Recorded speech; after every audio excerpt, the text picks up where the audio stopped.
Young husband. Boto na. In this game, a lot of players already in foul trouble. Para dito sa Raiders side, you have Corley as well as Paul Lee. Sa kabila naman, nabanggit na natin kanina na si Pingris, meron din tatlo. So a lot of superstars have to be very wary. Cornley is fouled by Rivas on the region. Ikalawang personal yan dito kay Rafi. Let's take a look again at that play earlier. This was the one on Paul Lee. Could be a foul. Meron namang bangga.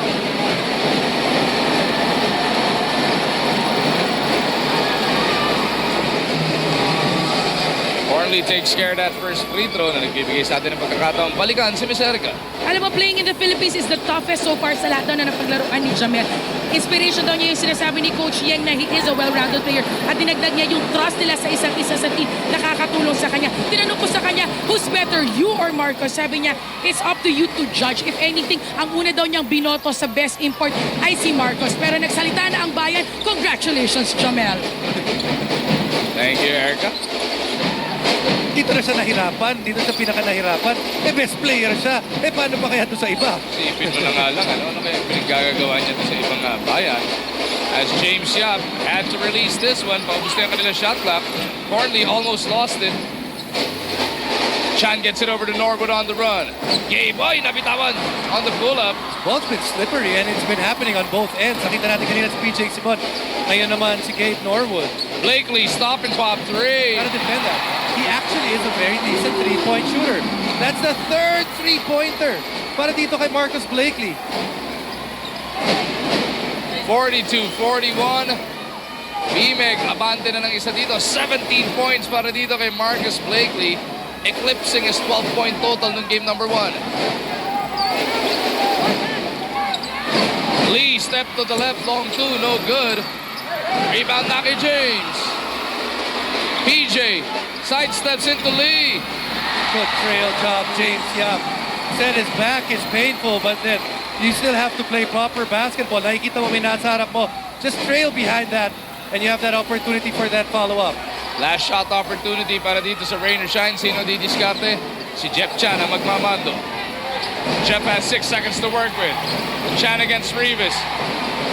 Couldn't fake him off. Chan to Lee for a three. Huli ka ni Marcus Blakeley. At the end of the first 24 minutes of action, BMEG gets back the lead, 44-41 na nasa ating dala. Yes, and para sa BMEG, the reason why they got back that lead, better defense. They actually gave up 26 points in the first quarter, only 15 in the second. Unang atake ng Rain or Shine dito sa third quarter comes up dry. Cornley with that miss sa kabilang dulo. Simon, di rin makatama. Mark Pingris right away with an offensive rebound. James Yap, one-hander doesn't work. Kasama nila si Rivas at si Blakeley. Para naman sa Rain or Shine, nabanggit natin si Cornley. Kasama niya sina Buenafe, Ibanez, Kinyahan, at etong si Norwood. Big adjustment on the part of Coach Yang as James stretches for that finger roll.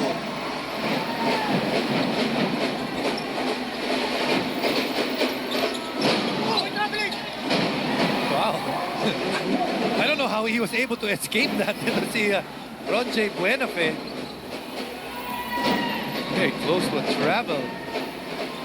Retong BMEG, Jason, early here in the third quarter, continuing their dominance off the boards. Yes, that's been their key, yung rebounding nila, especially in that second quarter. Like you said, James Yap now, bad back and all.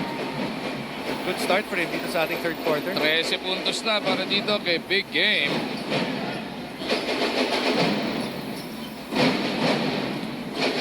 Norwood over to Kinyahan. He launches a three.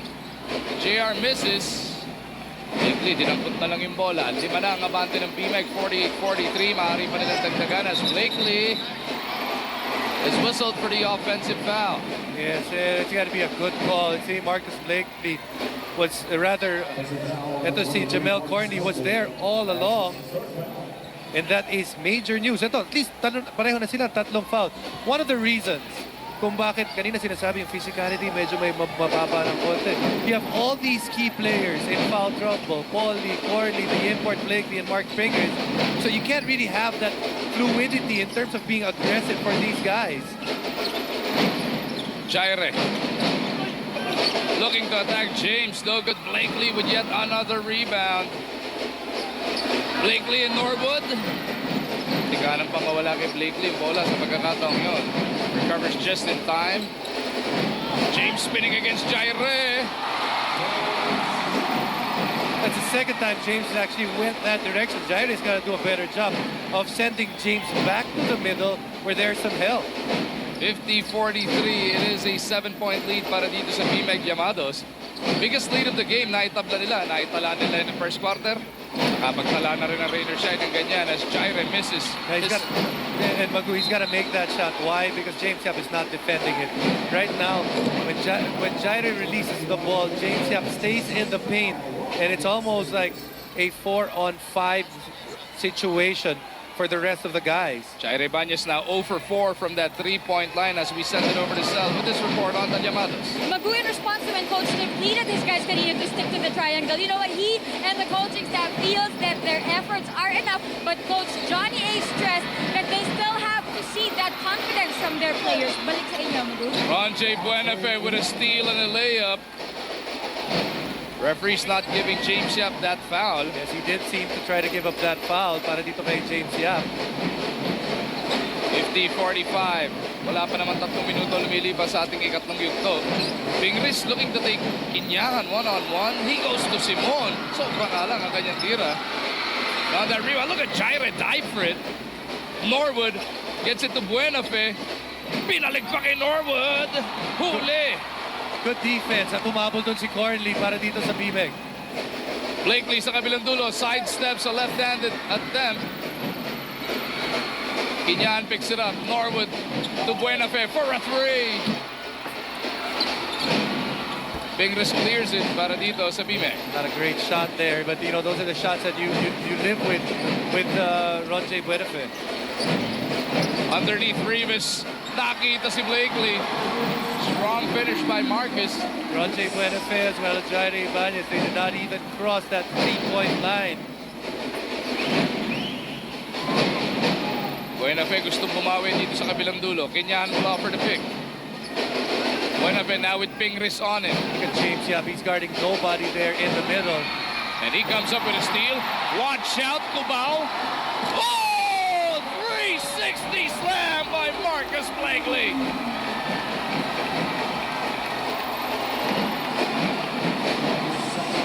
54-45, the biggest lead of the game para dito sa BMEG Llamados. Napuwersa si Coach Yeng into this very early 30-second timeout. What a getaway para kay Blakeley. And it all started with James Yap just guarding space. Tama naman, nag-exhibition pa in Game 2 of the Governor's Cup Finals. Ito si Marcus Blakeley. Starts with defense para dito sa BMEG.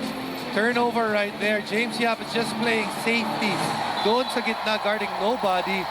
You cannot throw the ball in there. James Yap anticipates, and after that, Blakeley off to the races. 30-second timeout requested here by Coach Yang. Let's see what they can do as Blakeley definitely has come out with monster numbers once again.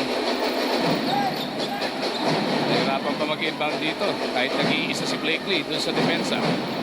Sa pagkakataong ito, makibalita muna tayo kay Erica kung ano nga ba nangyayari sa kampo ng Rainer Shine. Nauungusan na ng husto ng BMEG ang Rainer Shine. Kaya naman daw sabi ni Coach, keep the ball moving, nagiging stagnant ang kanilang offense and attack with pressure. Yan daw ang makikiki para matapatan nila ang panggigigil ng BMEG. Balik sa inyo. Right on cue, Jason. Itong si Norwood taking it strong to the hole. That's what he said, attack. And when you attack, you go to the basket. Don't settle for that outside shot. Ping with the leather. Hinahanap ito si Rivas sa poste. James humingi ng big. James launches, no good. Kinyahan with the board. Norwood ang didiskarte. Atake na naman. Pull-up jumper. Dave. No. Hornley underneath is fouled. Rafi Rivas is whistled for this one. fairly quiet game para dito kay Jamel Cornley. Speaking of Jamel Cornley, only 2 out of 8 sa laban na to. Also, a miss there from the free throw line. He's 1 out of 3 in game number 1. Halos hindi nagmintis to sa 2-point region, 11 out of 14. Ikaw ba, Jason, naniniwala ka doon sa awards curse? Napangalanan siya bilang best import of the conference just before tip-off. Ito, pa 5 points pa lang ang total niya. It's difficult. Then when you have that awarding ceremony during the game and you're part of that ceremony, ang hirap kasi nawawala ka dun sa setup mo during the game, dun sa concentration mo, that whatever you say, tao rin yung mga yan, and you think of that award. Yung Marcus Blakeley nga, kaninang halftime, siya pa nagbanggit sa atin, it's best player of the conference night. Parang hindi siya nanalo kaya gigil na gigil siya makapagpakilala dito. 56-47, Jaire, jump hook, puro board. Just been difficult. Jaire right now, he's not being guarded by James Yap. He's forced to drive, but when you drive, ang lalaki nung BMEG. And with BMEG, when BMEG does not allow you, when BMEG's opponent does not score from the outside, they're just so tough to beat. Kasi ang lalaki nila, ang dami lang shot blocker. Kita mo naman yung buwelo ni BJ Simon. Pagpapasok yung layup na yun.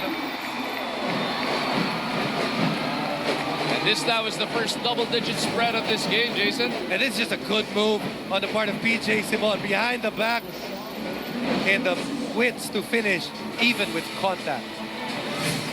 Pero he's still got 11 points in this game, coming up on the halfway mark of the third.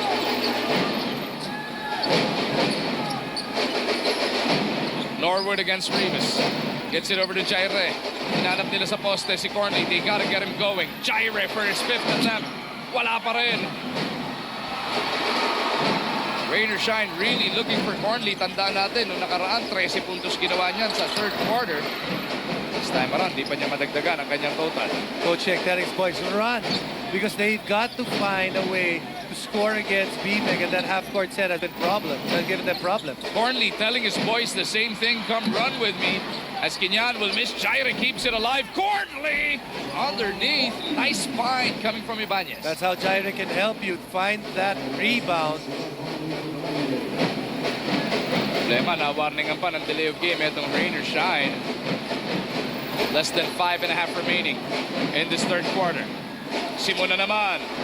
Nilalamon niya ng buong depensa ni Buenafe dito. They've been running that 1-4 set. Be it BJ Simon, Jamel Cornley. Instead of running and getting to this triangle, they just go straight attack. And maganda nakikita na kuha nilang puntos mula doon. BJ now with 13. Norwood in trouble. Goes to Cornley. Finally gets a basket. May kasama pang foul. Good read on the part of Jamel Cornley. First it was an attack mula kay Gabe Norwood, but then after 5 minutes remaining in the third. Parinas ng Ilocos Norte, taga-Red Congressman Mark Cagas ng Digos City. Ako naman po si Magumar dyan, kasama din natin from Parañaque, ang ating tunay na kaibigan, si Jason Webb. Alam ko sabihin mo, congressman din kaibigan natin si Congressman Parinas. Siya ang ating naging host netong nakaraang All-Star Weekend over in Ilocos, or one of the hosts. Oh, Wait, airball. Taplis lang sa ring yung free throw neto ni Cornley as we send it over to Erica. Galit na si Coach Yeng. May mga sabay-sabay na nagsasalita kanina. Sabi ni Coach Yeng, you guys stop talking, you listen. Sabi niya, focus on your one-on-one. There's too much space on the court. Balik sa inyo. Pagka si Erica nagkwento ng may galit na galit, huling-huli, no? oh. Parang galit din siya. Ayan, no, susuntukin ka rin, Jay. Ito nagsimula nun Fingers with the leather, looking for Simon. Napalakas lang. Missed opportunity, but that was a well-run set para dito sa BMEG. At ito, nagmamadali ang rain or shine sa kabilang dulo. Aranya now part of the 5. Para sa Elasto Painters, pinalitan niya si Ron J. Buenafe na sinunod-sunod ni PJ Simon kanina lamang doon sa kabilang dulo. Ginyahan with a long one. 19-footer doesn't work. Norwood looks to keep it alive. Walang sumalubong. James Yap na kumuha ng bola. James Mebuelo. Oh, Blakeley misses on the follow-up jam. Mark Pingris is right there to keep it alive. Looks like the small lineup of Coach Tim Cone is about to enter this game. Baroka and Urbistondo waiting in the wings. Huli! Si Blakeley ni Ginyahan. Norwood surveys the floor. Gets it over to Jaire. Stops on a dime. Re-reset ng Rainer Shine ang kanilang atake rito. Aranya. Gets it over to Jaire. Sixth attempt. Bang! Finally, para kay Jaire Ibanez. Yes, and you have to give it to Coach Yang. Stayed with his guy. He knows that eventually in this series, he's going to need the defensive presence and the hustle of Jaire Ibanez. Stayed with him until he made a shot. Bilandulo, Jaire Ibanez ending up with that leather, forcing that jump ball. Urbistondo at Baroka now part of the five para sa BMEG. Sama nila sina Blakeley, Rivas, and Pingris. Blakeley kontra Norwood. Gustong mangatawan ni Marcus. Away from play, there is a foul. Jervy at si Pingris nagkabuhol. And if that's on Pingris, that'll be foul number 4. Yes, because it's going to be a double foul. At mas masakit yun para sa BMEG. Unang personal ni Jervy, pang-apat naman niya para dito kay Sakuragi. As Jonas Villanueva also comes in to replace Pingris. The 3 point guards ni Coach Tim, sabay-sabayan na naman dito. Blakeley kontra Norwood with 8 to work with. Blakeley to Rivas. The two bigs working together. Oh good, Cornley with a rebound. Pang-sampu na yan para kay Jamel. Chan for 3. Anim pa rin ang abante rito ng BMEG Llamados. Baroka sa kabilang dulo doesn't want to take this one. Now he does.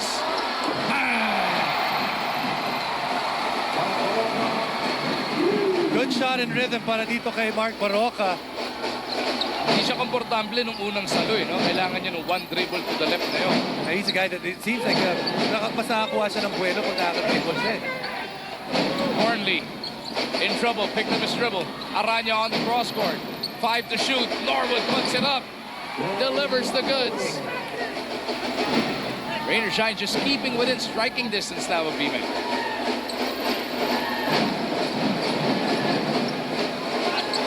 Urbistondo steps back for this 3. Doesn't work para dito kay Josh Norwood. Now na si Cornley. It has to be one of the bigger missing links para dito sa BMEG to si Josh Urbistondo. Cornley looking to work against Rivas.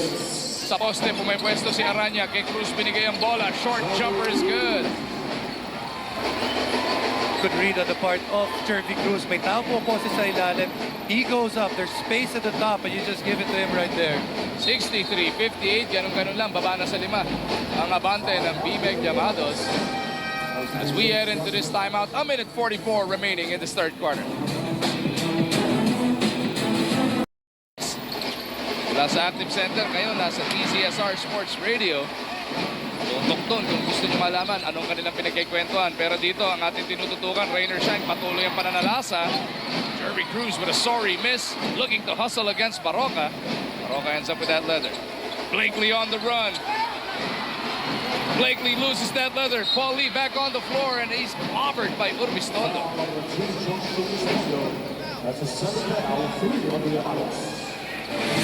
Gotta give Blakeley a little too fast for his own good. Yeah, he already lost the ball before he went up. And Jamel Cornley was making sure he stayed away from his fourth personal foul sa pagkakataong yun. Lee kontra Urbistondo. Big pick coming from Jervy. Jervy on the roll, finding Aranya at the corner. 3-pointer, di umubra. That's the difference in this game and game number 1. In game number 1, Rainer Shine, they had those open shots and they made it. Dito sa larong ito, hindi makashoot itong Rainer Shine sa labas. 4 out of 18 from 3-point region. Wala ng isang minuto na titira sa ating third quarter. Leo Campos sa poste kontra dito kay Cruz.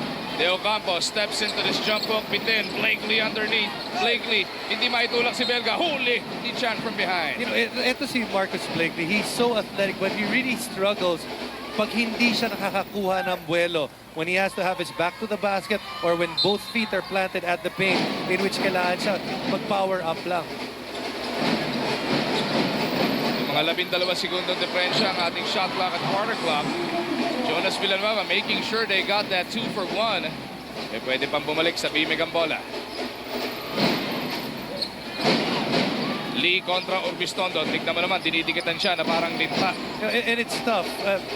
Joshua Biston actually has two hands. It's wide open right there. Is Jervy Cruz.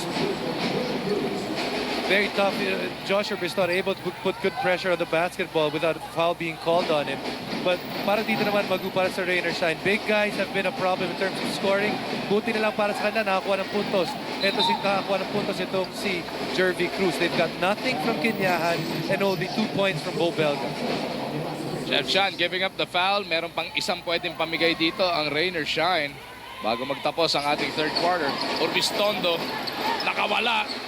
Bounces it to the corner. Three-pointer on the way. Would have counted. Nabitin nga lang yung resulta. How many times does the ball end up with Jonas Villanueva for the last shot? This time though, hindi siya pumasok. 65-60 na sa ating talaan. BMEG will take a 5-point lead into the fourth quarter. At yan ang ating matutunghayan sa aming pagbabalik.